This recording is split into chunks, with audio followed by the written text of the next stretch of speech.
All right, hi everyone. This is Gary Wilson, and welcome to tonight's live Q&A webinar for the Investor Agent Training Program. And on the webinar tonight, we do have a mixed group of brand new people. Thank you and welcome aboard. Some of those who are currently in the program, anywhere between modules 1 and 6, and also some veterans. So welcome aboard, veterans. We're glad to have you here, and we always like to have you log in so that you can share your experience with everyone else in the group, particularly the newer students. We've also got people from coast to coast, so welcome California and Massachusetts, and of course Canada. I'm up in Canada this week, and tonight I'm in Oshawa, and I'll be teaching in Oshawa tomorrow, which is northeast of Toronto. So welcome aboard. Tonight's agenda, we do have a couple emails to look at. Emily Herder sent one in. I'm going to spend a little time on that, and that one's focusing on the booklet. The booklet, of course, is one of the things that I discuss in the free two-hour Keller Williams classes. But we'll talk a little bit more about that tonight, a little more detail. Also, I'm going to talk to you guys and have discussions about buying rentals. A lot of people have been interested in flipping lately, and I understand the interest in flipping because it's exciting. You get large paydays, and of course, when you're doing flipping, you get the paydays, and when your clients are flipping, they get the big payday, and you get a great commission. Typically, at least 2 of them, if not 3, if you get the end buyer. Okay.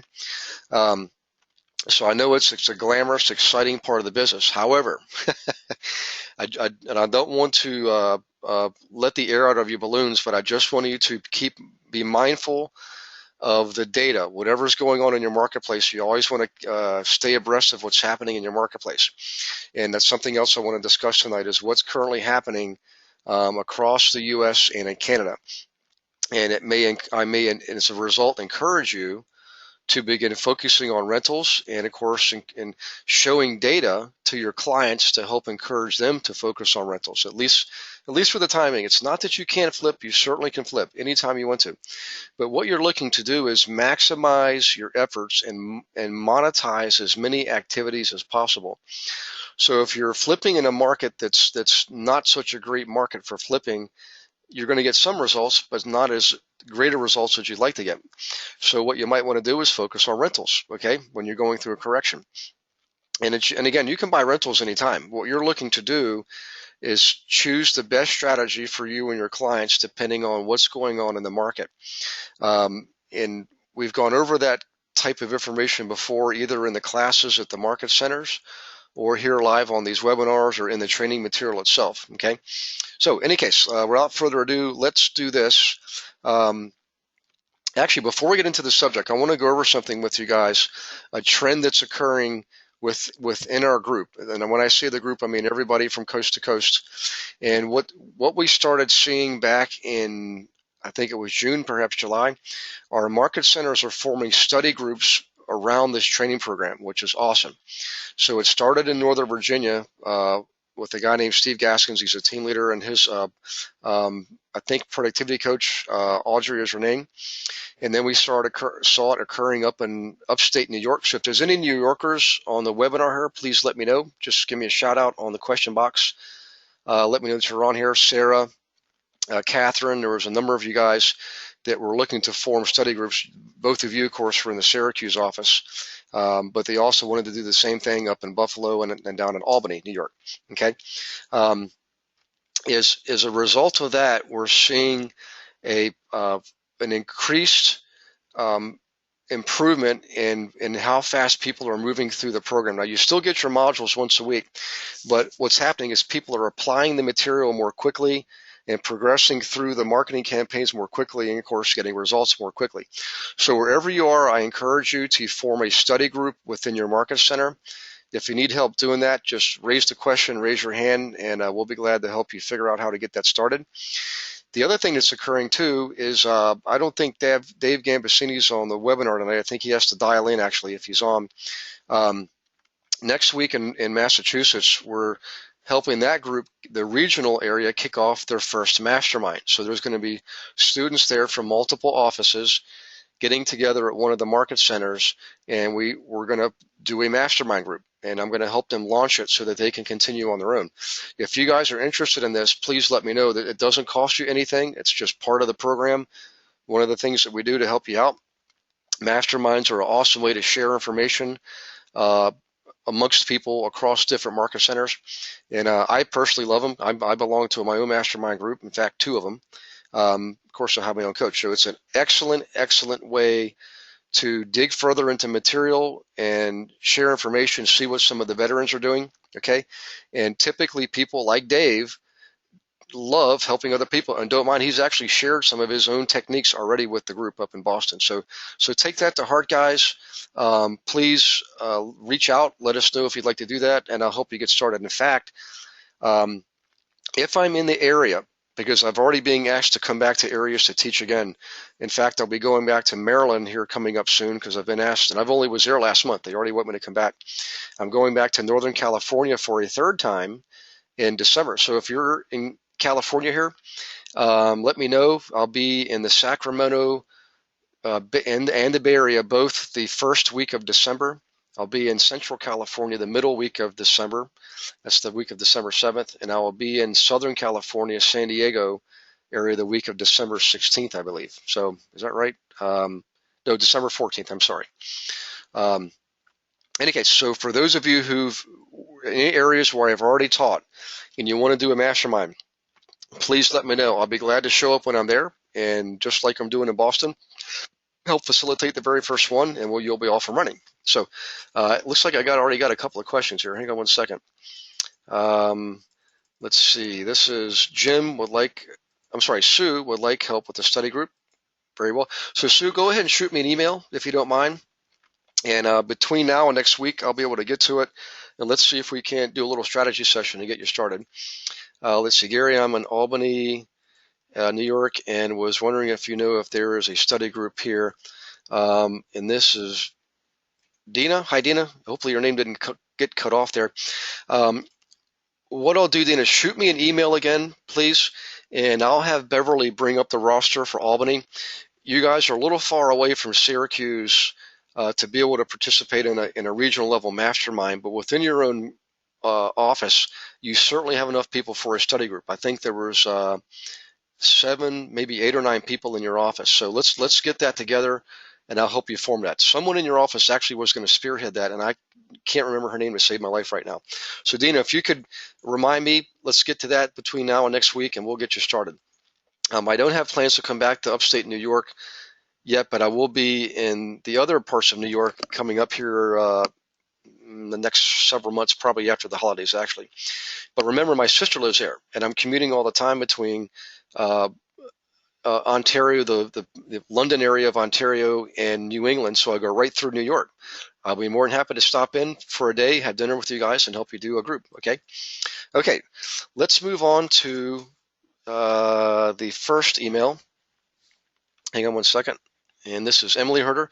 So Emily, I think you're not on tonight, but you're going to get the recording of this. So let's use your email first because it talks about the booklet. And the booklet is one of my favorites. That's why I talk about it in the free market center classes. It has always been a very productive tool. It's one of the most popular tools. If you've never done it before, of course, you're going to probably have some fits and starts in the beginning, but stay with it because persistence pays, and repetition is not only the mother of education and learning. Repetition is also the father of results. Okay, so we have some. As a matter of fact, we have some teachers on board here. One of you is a brand new student. Sue is a teacher, so Sue understands the value of repetition. Okay, so let's look at Emily's email. Hi Gary, thanks for the great information. I have a few questions. The booklet for investors looks like it could be time consuming to make and send. I mean, it may take me a day or two to print them, and then a day to address the envelopes, and then 2 days to arrive at the location. That could be true. It really doesn't take long to create the booklet. I mean, once you have the body of it built, and again, you get the body of it free as part of this training program. You'll get the original Word layout. It's a little bit choppy, but you just have to customize it for yourself. To get the listings, you should always be looking at your inventory to know what's a good property, and include those as well as a brief analysis sheet. Some people do, some people don't. I like to include them until I built a relationship with these folks. Okay, You certainly do have to print it, put it in the envelopes. And in the beginning, I did address my own envelopes. And after a while, I had somebody, I paid a part-time employee just like 2 hours a week in the beginning to address them for me. Okay, so if you want to do that and you can afford, say, $20 or $25 for 2 hours of part-time labor, it would maybe be worth your while. Any case, and then yes, send it in the mail. Now, you could go a little bit further with this, Emily, if you're concerned about velocity. In other words, properties are flying off the shelf very quickly. I understand that. You can actually hand deliver these. It does take a lot more time. Um, I don't mind visiting these professional service providers directly. I generally don't do it until about the second or third month out, and those were the ones who obviously have not responded yet. Now, I know people on the webinar tonight have already used the booklet and already started getting responses on their very first mailing, which is awesome. Okay, but I instructed them the same thing I'll instruct you: is keep following up, keep sending it to people who have not responded. Do it for up to a year. And for those who haven't, don't be afraid to stop in their place of business, introduce yourself, let them know that you're the person sending the booklet. And in fact, this came up today in today's class. Great question, by the way, in today's class. If you haven't heard from a recipient, go ahead and stop by their office, particularly if you're in the area. Just pop your head in informally. Don't take a lot of time because they're busy, and just let them know, hey, I'm the person that's been sending the booklet, or say, I'm Emily, been sending you this booklet. What do you think? Again, typically they'll give you a sort of a non-committal response, and before they get too hesitant, go ahead and just say, you know what, no problem. How about if I just set you up with a search for properties just for you in your area? Okay. And then once they answer that question, if they answer yes, and almost always they do, quite frankly, then you can say, great, I'll call you later tonight with just a few questions so I can fine tune the search to give you specific properties specifically for you and specifically in your area. How's that sound? And then you get their phone number. Okay. So if you're concerned about velocity, I know in some markets like in the San Francisco Bay Area, properties fly off the shelf pretty quickly there. Days on market is very short. Now that's true for traditional owner-occupied properties. For investor properties, it's usually not that bad. Okay, it can be. Now here's the challenge with rental properties. Rental properties a lot of times are not even on the MLS, and that's why we like to use the letter to send to the owners of the rental properties to get their interest in selling their properties. Now you have inventory. Okay. So back to Emily's question. Let's see here. Okay, and in our market, a good deal goes fast. Is it the intent of the listings in the booklet just to give the investors an idea of what's on the market?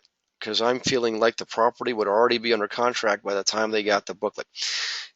Good question. And the answer is yes. You should. Let's see here. It says sound gone again. All right, hang on one second, guys. I am going to get a different headset, so hang on one second.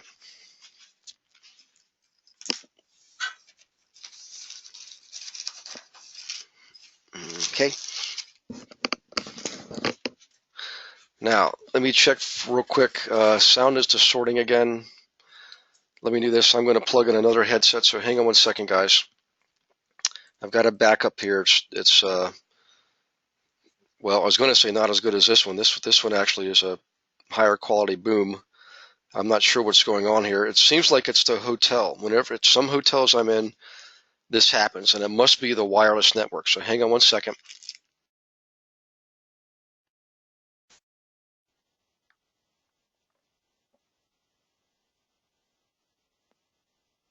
Okay, can you guys hear me?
Okay, now can you hear me?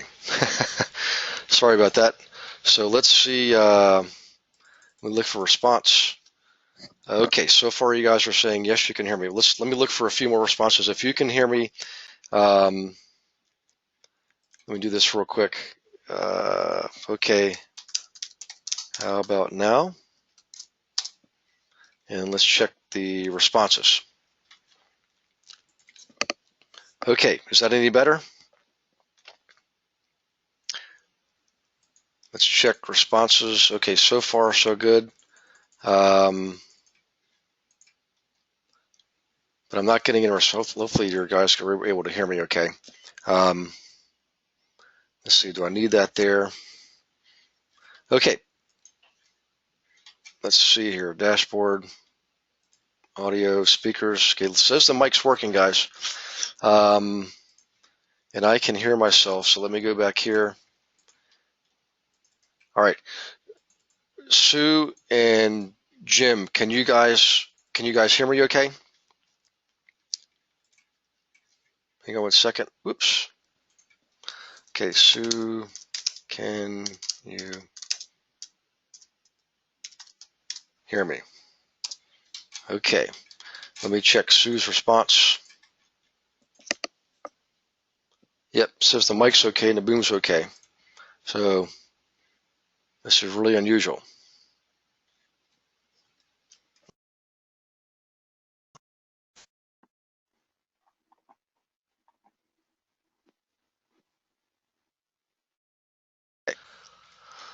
Okay, let's pick up where I left off here. Looks like everything's back in order, and I've not heard back from Sue, but I'm going to continue here. So if you guys could please let me know if there's a sound problem again, please just let me know. But I want to get back to Emily's email. Okay. Let's see. The purpose of the booklet again is not necessarily to sell any particular listings, but more importantly to demonstrate your command of the marketplace, and also give them tools they can use and give them something that's valuable, something that they will remember you by. Number one. Number two is actually keep and use. Okay. Oops, hang on one second here. Breaking up completely. Can't hear anything you were saying. All right. Hang on one second, guys. Let me try a different port. All right, so hang on one second.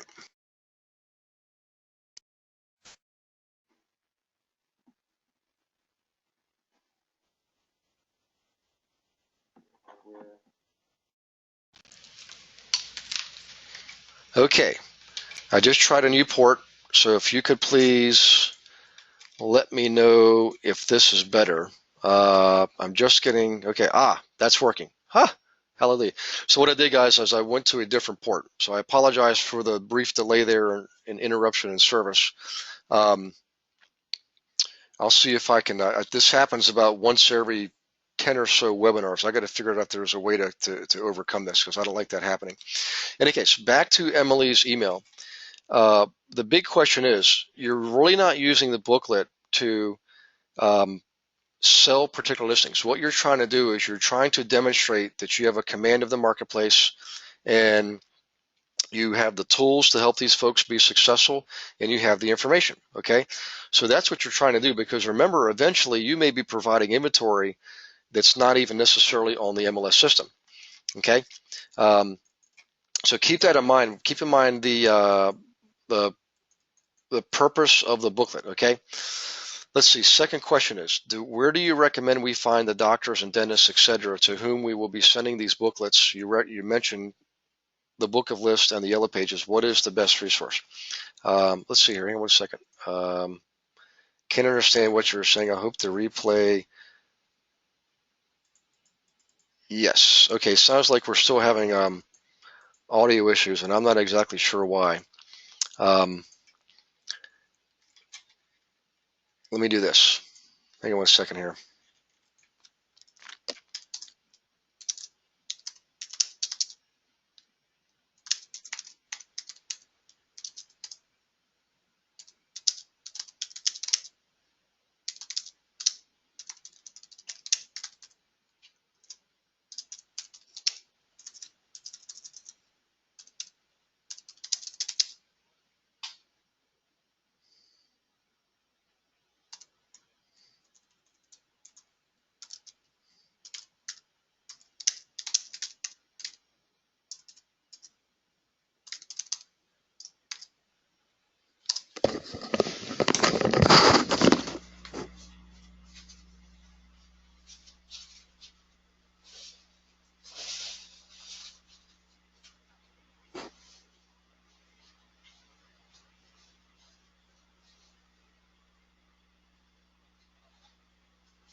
Okay, hang on one second. Audio. Okay, now, how is this audio? Let's try this. Nothing. Okay, very low in volume, but it sounds like you can hear me, so let me do this. Hang on one second. Whoop. Okay, how's this, guys? Okay, is this better? Let me check. I just turned up the volume, low volume, volume too low. I'm not sure. Hang on one second. I know what to do here. Hang on one second. Computer system properties. I think that's it. That's not what I want. Security system. That's not what I want. Let's go back here. Hang on one second. To not network. I want devices and printers. Yeah, don't go anywhere, guys. We're almost to the point. Uh-oh. Okay, let's see.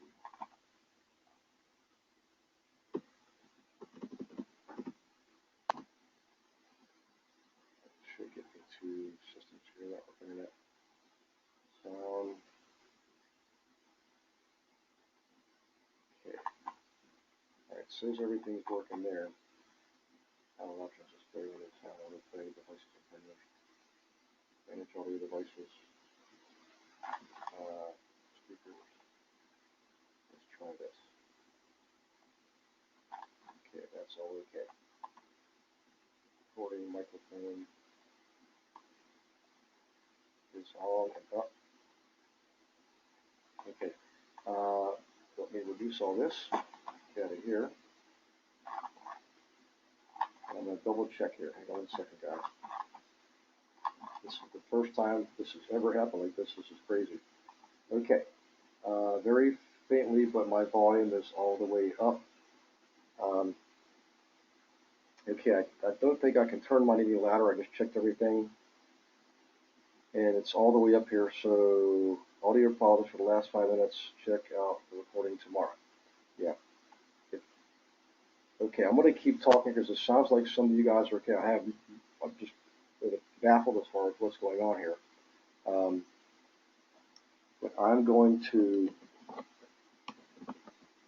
keep chugging along here. So hang on one second. Let me pull this out. I'm going to plug this in a different port. Okay. And let's see. Oops. What was that last comment? Hang on one second. Volume is lower, but quality is excellent. Okay. All right. I'm almost afraid to change this, guys. Okay. Not only the volume is low, but your connection is all broken. I'm listening in a phone connection. Sound is better. I can hear you. Okay. All right. Let's continue here. I'm almost afraid to change what I'm doing, and I'm going to have to get the tech guy on this tomorrow because I don't want to have this continuing. So let's pull it off there. I'm going to bring this back, my control panel back, and sound is better. I can hear you. Thank goodness. And thank you all for your patience. We'll stay on longer tonight just to make up for the time lost there. Okay. Let's see. Can you go back to Emily's first question about the booklet? Yes. Okay. So back to Emily's first question. What she's wanting to know is what is the primary intent of the booklet? So the primary intent of the booklet is actually not to sell listings. It's to demonstrate a command of the marketplace, command of the tools, and command of the information. So you're demonstrating that by giving these people, what are actually true listings. Okay, they might sell quickly, they might not. You can't control that, but you can give them a reason to follow up with you because you're giving them something that's not just a glossy brochure that's talking about you. You're giving them something that's meaningful to them, and they have listings, at least at the time of print, that are active in the marketplace. They've got an analysis tool to do due diligence on them, and they have your contact information. And now you also have broken the ice, so you have the reason to stop in and visit them should you choose to do so. And I personally like to do that. I know a lot of agents don't want to do that, but I recommend it. Okay, so the intent is to establish the relationship. The intent is to establish contact and to begin building rapport. Okay, that's what you're looking to do with this, all right? Because once you have them that relationship established and they're a prospect of yours, now you're going to be sending them listings on a continual basis. Anytime something pops up, you're also going to be using other campaigns to generate inventory that may or may not be on the internet, on the MLS system, okay?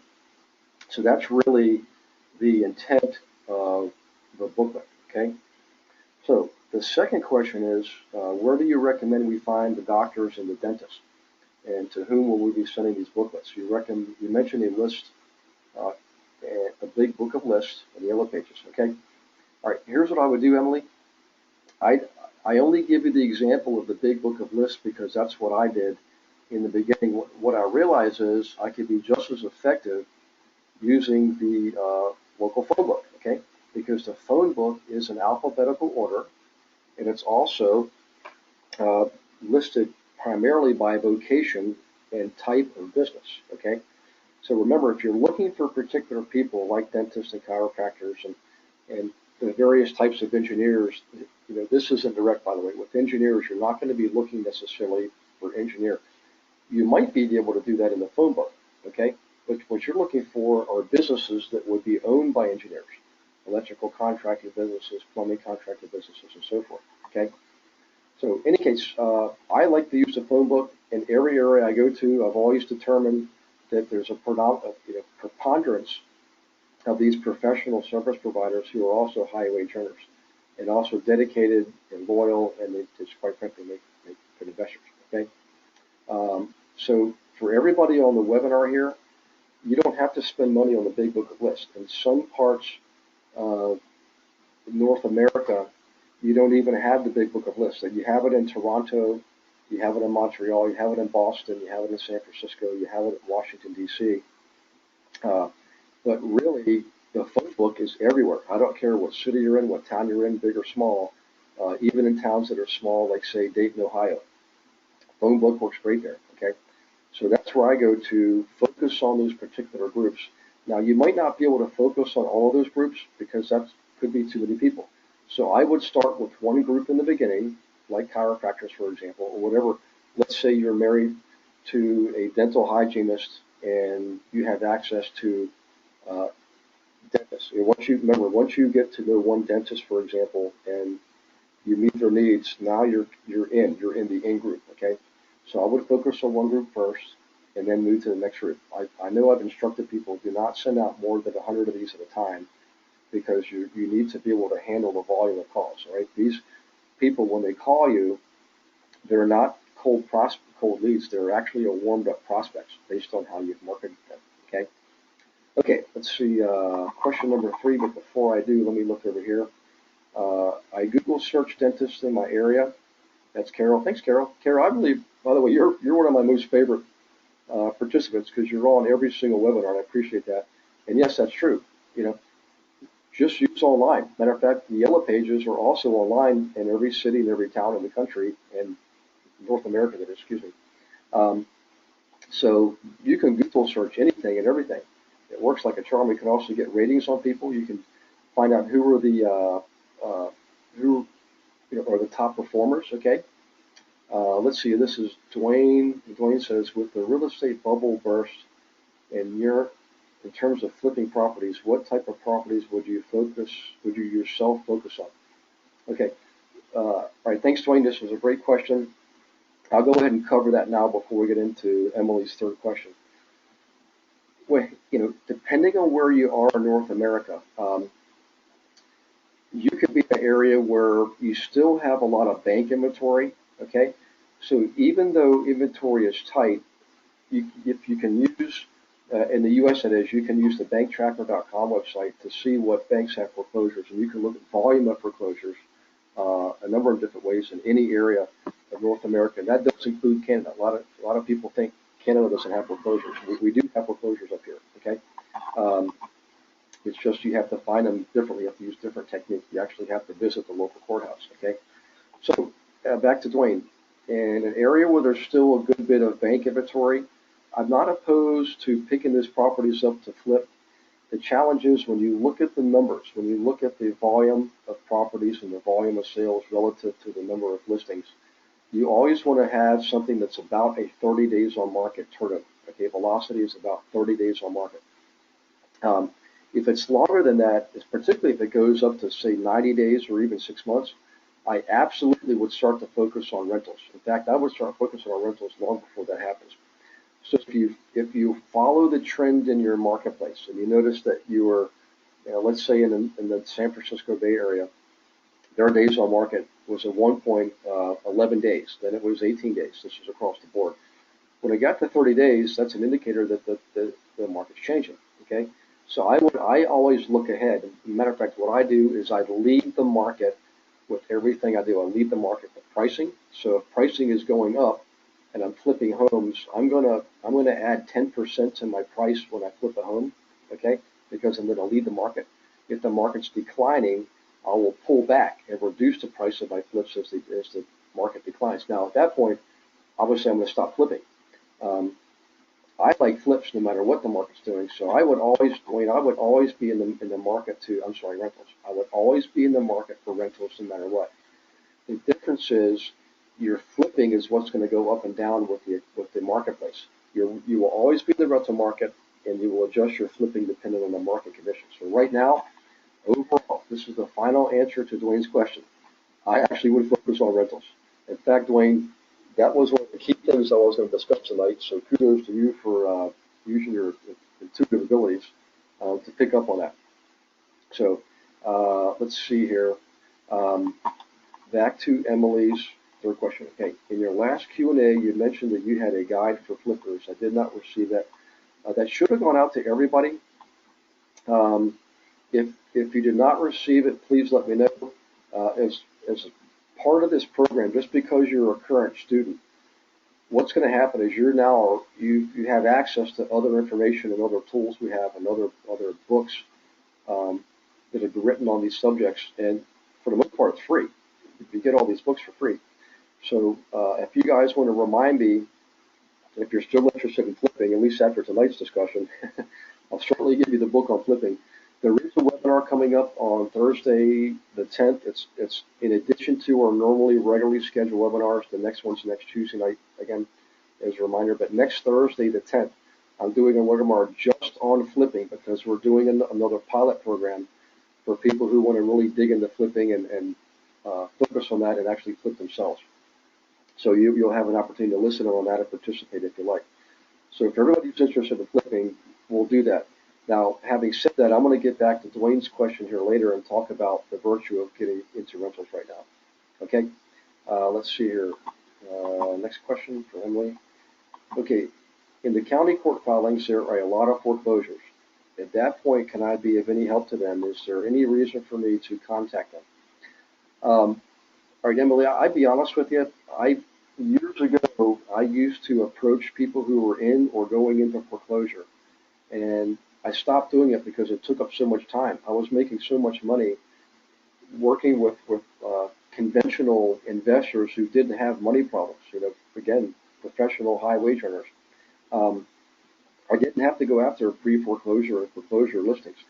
Now, the reason you want to know about the foreclosures is you can go to the bank who's foreclosed on the property and ask them to let you sell one or more of their properties. Okay, that's why I encourage you to go visit small local banks, because you can help the marketplace by helping that inventory get turned over in the marketplace, so it doesn't.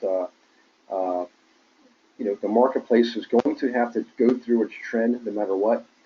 You can help the process by helping the inventory get turned over. Because here's the deal, guys. The more bank inventory that's out there, the harder it is on the marketplace. What happens is prices do not go up as fast. Okay, that's the first thing. And the second thing is people will start to lean towards these foreclosures, and traditional listings will sit longer. Okay, it's kind of a double whammy. So it's in your best interest to help these banks sell these properties as quickly as possible. So that's how you would want to use the information on foreclosures, however you can get it. Again, I personally, I like visiting the banks personally. That's what I like doing. It's always worked well for me. It's a relationship business, and when they can see you and know you and like you and trust you, you're more likely to get business that way. Okay, let's see. I talked to my broker about the school report. He didn't seem to understand it, and I get that a lot of realtors are stuck in the traditional mindset, and that includes our ownership. The good news is a lot of our OPs are investors themselves. A lot of team leaders are not investors.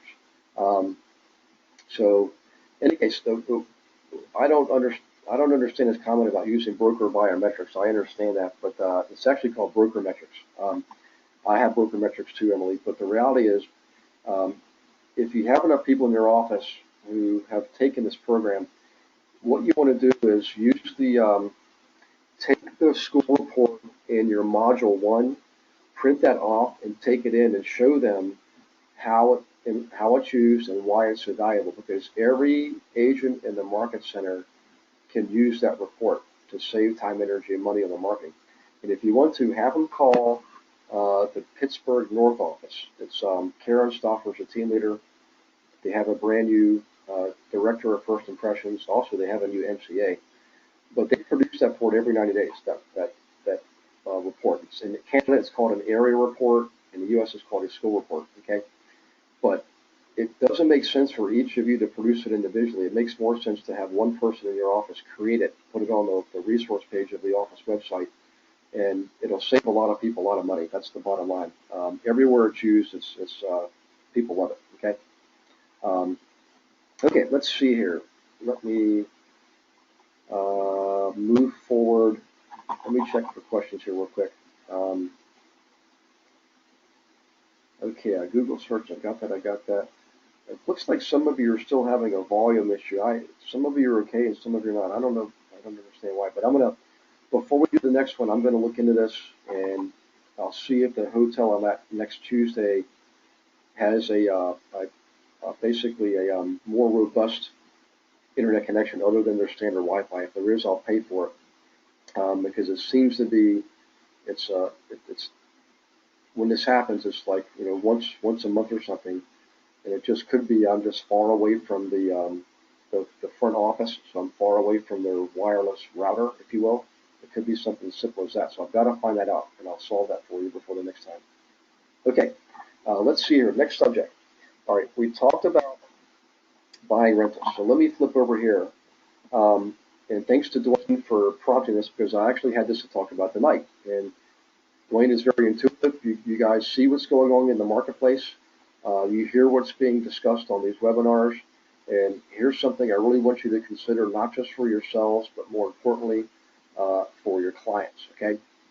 Um, I like buying rentals. I don't care what the market's doing. I can always find good deals on buying rentals. I can always justify the concept of buying rentals in any market, any economy. It just doesn't matter. Okay. Um, so here's some reasons why. I'm going to give you the big reasons why. And again, if you guys want this book, now this book has already been um, created last year. We did the pilot program for this last year. We did the editing. The editing is being completed now, in fact, and it's going to be published here soon. You can get the pre-print version, and I'll give it to you for free because you're one of our students. If you're interested after this in learning more about buying rentals, please let me know so we can send this out to you. Okay. A couple of things, a couple of reasons why I suggest this. All right. Number one is there's a lot of benefits. All right. Um, let's see here. This is somebody just sent the email. This is Ricardo. Look at your internet connection. Bottom right. Apparently, you have a low quality connection at this moment. Um, yeah, I think that's what you're talking about. So there it is, right there, guys. It looks like the Marriott that I'm in. I must be far away from the office where they have their router. So I've got 3 out of 5 bars. So that's probably why we're experiencing this tonight. So I apologize if that's the answer. Then Ricardo, thanks for pointing that out. I'm going to make sure whatever room I get, I'm close to the office. Okay. Um, okay. And by the way, if this recording turns out to be a real mess, we'll redo the session. Okay. So don't worry, you guys are not going to miss out anything. We'll make sure we redo this if we have to. But back to the rentals. A couple things. Tax benefits. I love rentals for a number of reasons. Number one, primarily, let's forget about number 4 here, tax benefits for the moment. When you flip homes, you get paid one time. You get a huge influx of cash when you sell your property for profit, and I understand that. It's very appealing. It feels great, and I've done it. The challenge is you typically have to pay taxes on that called capital gains. So a large portion of your gain is going to be uh, allotted to or allocated towards taxes. Okay, so when it comes to rentals, you don't get large influx of cash. You get steady cash flow every month on a monthly basis for as long as you own the property. So here's how you make money in rentals. Number one, of course, is you get the cash flow, the net operating income, which is your rents after your expenses are paid. Okay, so we get cash flow.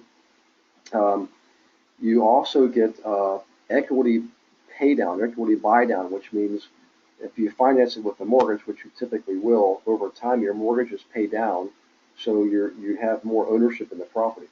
You also have, along the same lines, appreciation. The property will appreciate, even if only slightly over time. Even a rental property will appreciate. So you've got another way to increase your equity portion of the property, what you actually own. You owe it. Sorry, what you own minus what you owe is your equity. That increases not just because the mortgage is being paid over time, but also because the property goes up in value. So that's the third way. The fourth way is, and this is true almost everywhere you live. It doesn't matter where you live. You also get certain tax benefits. You get benefits in the way of depreciation. Depreciation is a phantom write-off. It's a paper write-off. And what that means is your taxing authorities let you claim a certain expense that's called depreciation. Even though the property is going up in value, they make the assumption that the property, because it's in service, it's being used for a business, that it depreciates, it loses value over time. Well, we know that's not true. It doesn't matter. The fact is that the tax laws are there and we should use them to our benefit.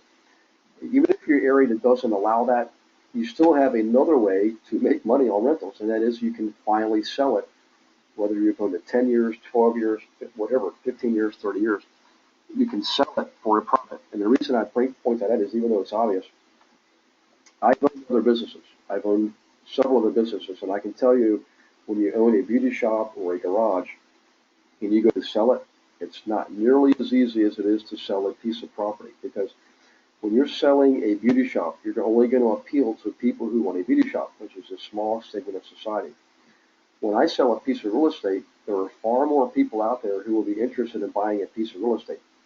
Okay? So that's the fifth way, or in some cases the fourth way, in how you benefit and profit from owning rental real estate. It does take longer to build wealth and income, but it's a lot more powerful because you actually keep the property and own it. Remember, when you flip a property, you sell it. You're not building up equity in anything. So I like the long view. I like building wealth and income, and that's why I like rentals. I do like flipping.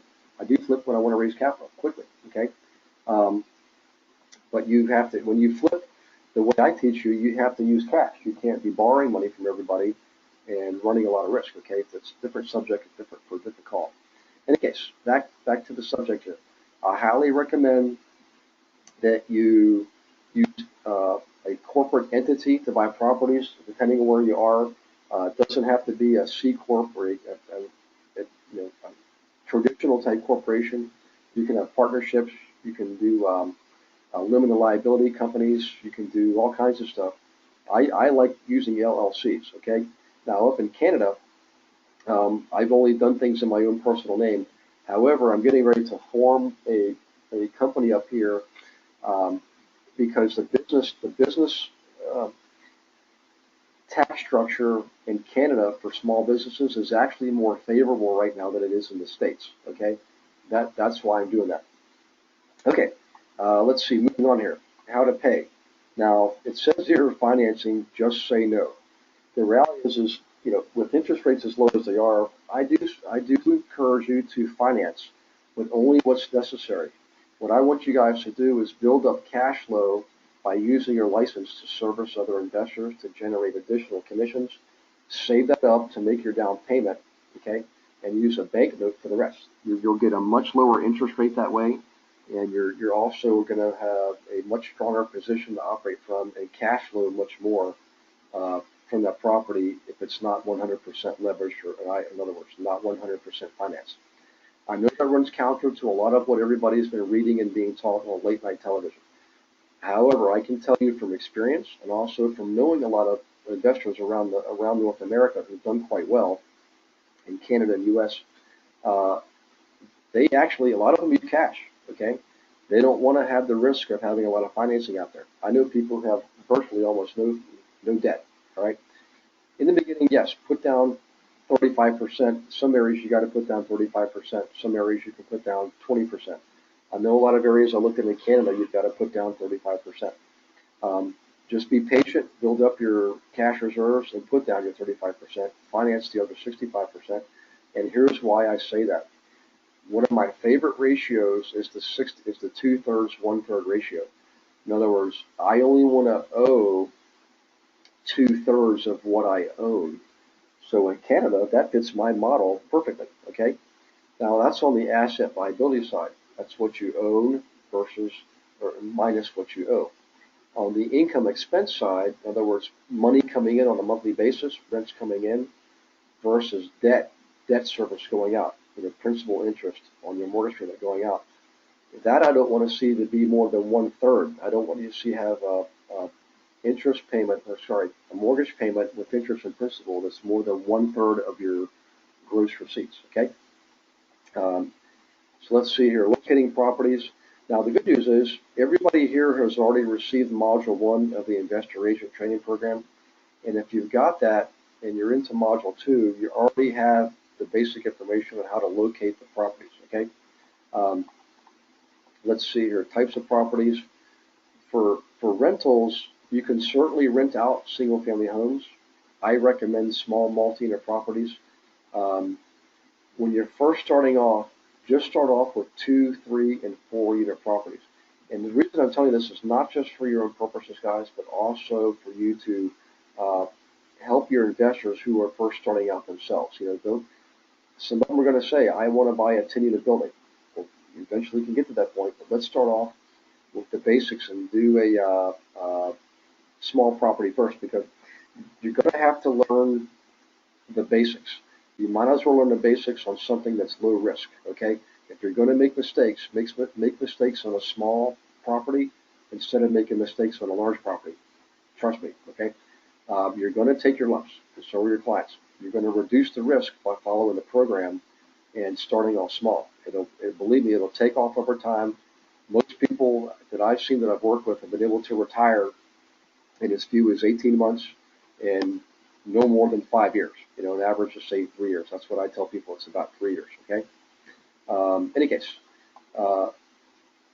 neighborhood characteristics. This is all in the book. If you guys want this book, I'll give it to you. Again, it's free. You don't have to pay anything. Don't have to buy anything. You'll get the book for free. I don't want to get into a lot of details here because a lot of this is covered in the program. However, I do want to focus on neighborhood characteristics because we don't get into a lot of that in the investor agent program. We get into it just enough for you to be effective. But here's the deal: when you're working with clients who are buying rental properties, in addition to what you've seen in Canada, it will be using Canada Post and the Canadian stats, the census data, okay, and the area report. In the U.S., it's going to be your school report, followed by melissadata.com and your U.S. Census data. After you've used those tools, now you're out into the field and you want to focus on neighborhoods in the case of rentals where there's at least some parking, okay? Some of it can be on-street parking, some of it can and should be off-street parking. You definitely want to have tree-lined streets. You do not want to, if you're in an area where it's so congested, there's not any trees, you and your clients are going to struggle. Just trust me on that one, okay? You do want to be around schools and parks, okay? Not right on top of them, but certainly across the street, down the road. It's a very good thing to be near schools and parks. Not so good to be around police and fire. You want to be no closer than say 5 blocks, 3 to 5 blocks at the closest to police and fire for obvious reasons. Okay.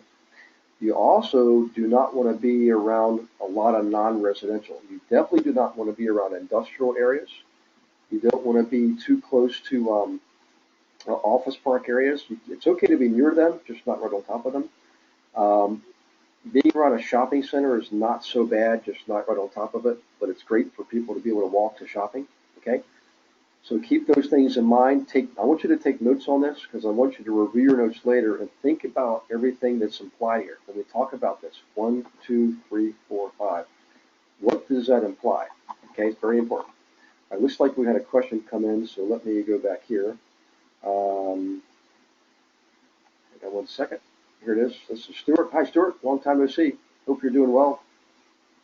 Possible to gain more reward with more debt use, but always has more risk. Risk versus reward is very great. Yes. So here's why I advocate being more conservative. It's very tempting to grow a portfolio rapidly by taking on more debt. The challenge is one of the life events occurs. Okay, forget the economy. Something happens, unfortunately, in your personal life, and you're in a financial bind, and you're too highly leveraged in your portfolio.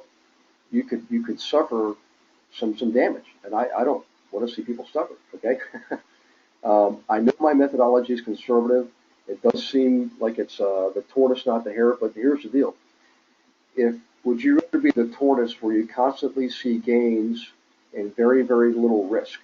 Or would you rather have rapid gains with more risk and all of a sudden you take 10 steps forward, something happens, you take 5 steps back. 10 steps forward, 5 steps back. I would rather see you take one step at a time, always with using forward momentum, always with gains and always with profit. And then when something happens, you don't lose ground. You might lose a day, but you're not going to use a year's worth of activities. Okay. Let me see here. Let's go back. Other questions. This is Ariana. Hi, Ariana. How you doing? Long time no see. Should we start off renting single-family homes before multi-units? Actually, Ariana, it's an excellent question. I tell you what I'll do. I'm going to suggest you start off with small multi-unit rentals, a 2-unit, a 3-unit, and possibly even a 4-unit. Whatever you're comfortable with, whatever the market gives you, start with that. Yes, you can start off renting single-family homes, but contrary to what I was just saying about being patient, the single-family home market, it will take you a lot longer to progress. And here's the deal: when it comes to risk and reward, like Stuart was pointing out, the reduction in risk with going with single-family homes is not justified by any increased reward. That's why I advocate with the rental business. Just go ahead and start off with some small multi-unit properties because the risk-reward ratio is more in your favor on the reward side without increasing the risk. Okay. Now I did rent out a lot of single-family homes. However, what I can tell you is I always had a longer-term plan for them. In other words, I would buy single-family homes for the purpose of warehousing them, so down the road I could, if I've had a tenant in there for 10 years and I wanted to sell one, once the tenant is left, I will go in and remodel the apartment and sell that property for profit. Okay, so it's almost like a long-term flip. So it's a kind of a hybrid approach that I use with single-family homes. I will either flip them outright or I keep them for rentals and kind of stack them up in inventory, knowing that later on when the market conditions are right, I can sell a bunch of them, raise capital quickly, and buy a lot more multi-units. That's how I use single-family homes. Okay. Okay. Let me get back here. All right, everybody has the analysis tools from the Investor Agent program. You've got the Opportunity Evaluator, which is the Excel spreadsheet. You've got the Rental Property Reporter, which is the online link, and that gives you more tools, more ratios that financial people would appreciate, like internal rate of return, future value of current cash flows. So we've gone over those calculators a lot before. What I want you guys to do is practice with those calculators with fictitious numbers. You just wanted to get familiar with that. That's all you're looking to do, okay? You've also already seen the physical forms to do the analysis on the properties. You all have those at your disposal, so you can practice with those. Let's see, as far as specific owners for buying rentals, and this is, I would pay attention here. For those of you who don't buy rentals, and yet you represent people who buy rentals, you can get some of them from banks, not nearly as many as you can single-family homes, okay? You can definitely get them from estates. People pass away and they happen to own rental properties and the heirs don't want to have anything to do with them. But here's a bigger way, a much bigger pool of potential sellers, okay? Retiring investors, guys who've had a lot of properties over a lot of years, and they're just quite frankly retired and they want to sell. And I'll give you a perfect example. I don't know if Leslie, you're on the webinar here, Leslie Jones down in Hampton. She got a new client this past spring who had her sell, I think it was an 8-unit building, and then just last month, maybe it was July, The same investor approached her and said, you know what, I have a lot of other properties. I'd like to sell them too. And would you sell my other properties? And it came out to be like 52 units, guys. Okay. All right. So she's now able to list and sell 52 units and provide a lot of inventory for her buyer class. All right. This is an example of being in the game and swinging the bat. Does that happen every day? No. But does it happen that anybody who's in the game swinging the bat and taking their duplexes and taking their 3 units and taking their single family home flips? It does. It's just a matter of time. You're going to get your home run. Leslie happened to hit hers in the first 6 months of the program. So God bless you, Leslie, and kudos to you. Let's see here. You already know about the right kind of realtor, which is you guys. All right. Making the offers, and again in the investor agent program, we give you the formula for the after repair value. We give the formula for the maximum level offer. This is very important. Comps. We don't talk about this enough, so I want to focus on this. I know we're getting over time here. It's 8 minutes after 8, but I want to give you guys some extra time because we lost time early in this tonight's webinar, unfortunately.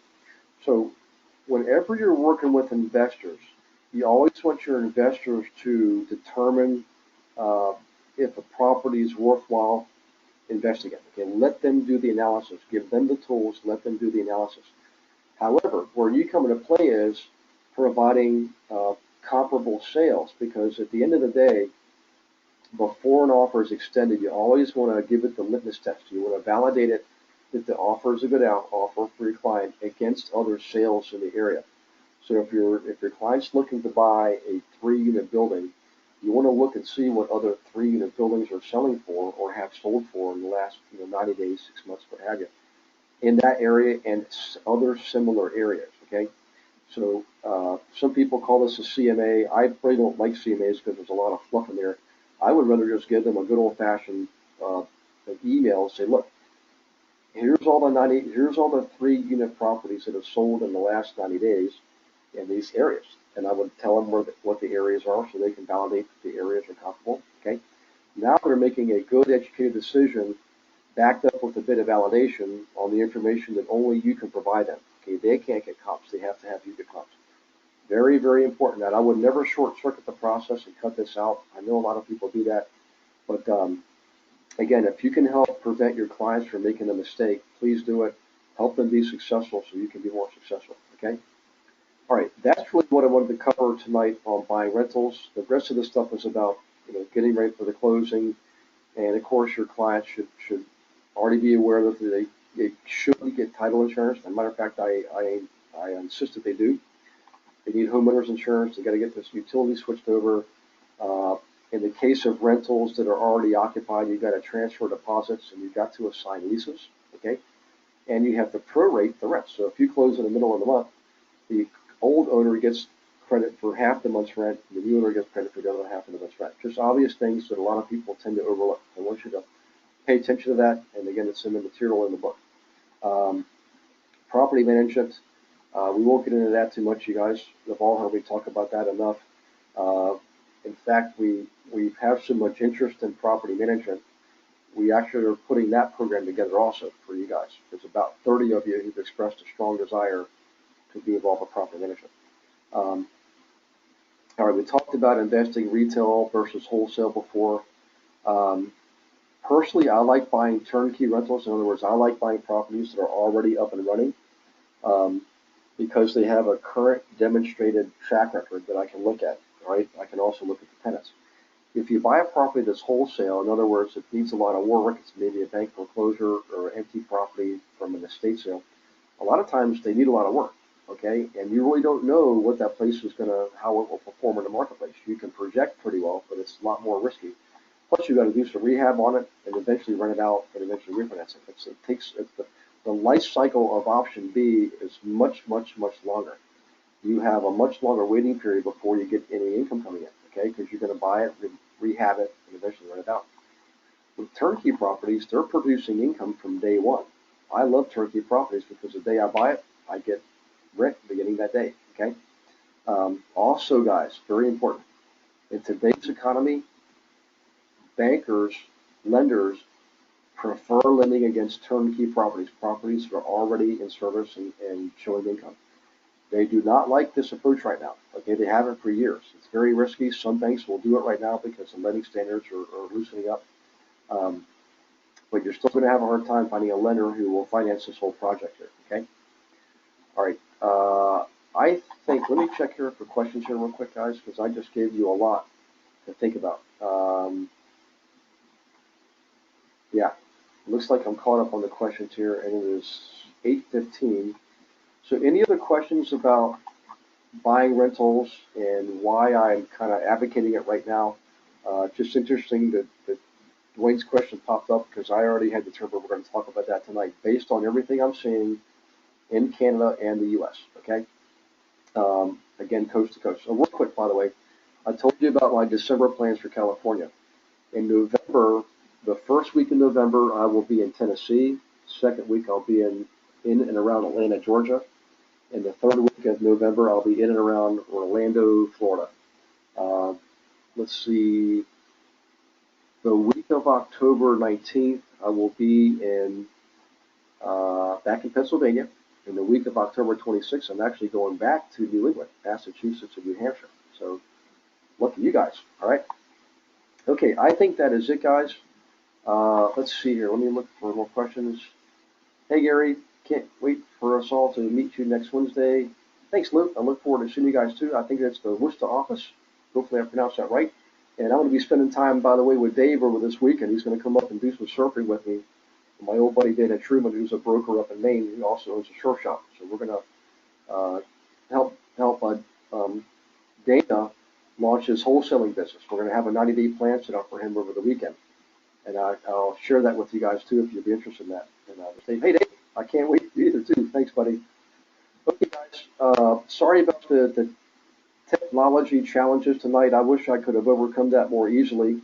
It seems like we pulled it off in the end, and it looks like Ricardo is right on the money. It looks like it's the reception because I'm far away from the router, the office router. I'll try to not do that again. Okay. But I appreciate your time, your participation, and your due diligence in staying on board here and taking notes and taking action.